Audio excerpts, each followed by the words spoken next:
Socrates করেছিলেন ২ বিয়ে। প্রথম স্ত্রী জ্যান্থিপি সুন্দরী ছিলেন বটে, কিন্তু মুখে ছিল বিষ আর চোখে ছিল আগুন।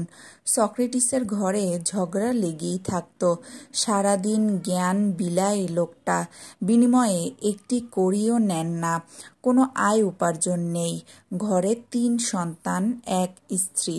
এর উপর করেছেন দ্বিতীয় বিয়ে, মির্টো নামের এক মেয়েকে। বাপের কিছু সম্পদ আছে তার, একে বাড়াবে দূরে থাকো। গরিবের দিয়েই শেষ করে চলছেন। কত আর সহ্য করবেন জ্যান্থিপি? এক রাতে ঘরে নেই খাবার, ছেলে মেয়ে কেঁদে কেটে ঘুমিয়েছে। সক্রেটিস ঘরে বসে ধ্যান করছেন। জ্যান্থিপির সহ্য হলো না, শুরু করলেন বকাঝকা। যেই সেই বকা নয়, ভয়াবহ কিছু। সক্রেটিস নীরবে ঘর থেকে বেরিয়ে গেলেন। বাইরে এসে চাঁদের আলোয় শুরু করলেন বই পড়া। জ্যান্থিপি এটা দেখে তো আরও আগুন। করলেন কি? ঘরে সারাদিনের জমানো ময়লা পানি ছিল এক গামলায়। সেই গামলার পানি ঢেলে দিলেন সক্রেটিসের উপর। সক্রেটিস রাগ করলেন না, বরং হেসে বললেন, এত গুরুগম্ভীর মেঘের গর্জনের পরে এক পশলা বৃষ্টি না হলে কি আর শোভা পায়?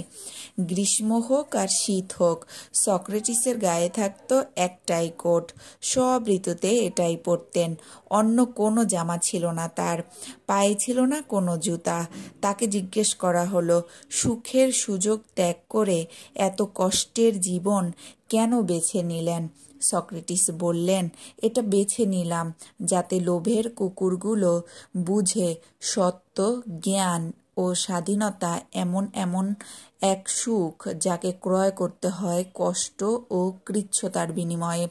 সেখান থেকেই আমরা পাই তার বিখ্যাত উক্তি, যদি তুমি ভালো বউ পাও তাহলে তুমি সুখী হবে, আর না পেলে তুমি হবে দার্শনিক।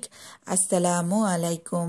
কেমন আছেন সবাই? রাহান কিচেনে আপনাদের সবাইকে স্বাগতম।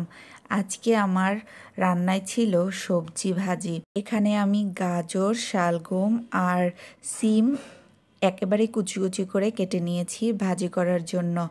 এরপরে জাস্ট তেলের উপরে পেঁয়াজ, রসুন আর কাঁচামরিচ কুচি দিয়ে, সামান্য লবণ দিয়ে আর হলুদ দিয়ে যখন এটা কড়া করে ভাজি, মানে বাদামি কালার হয়ে গেছে, তখন আমি সবজিগুলোকে দিয়ে দিয়েছি আর খুব ভালোভাবে নাড়াচাড়া করে ঢাকনা দিয়ে ঢেকে ২০ মিনিট রেখে দিয়েছিলাম।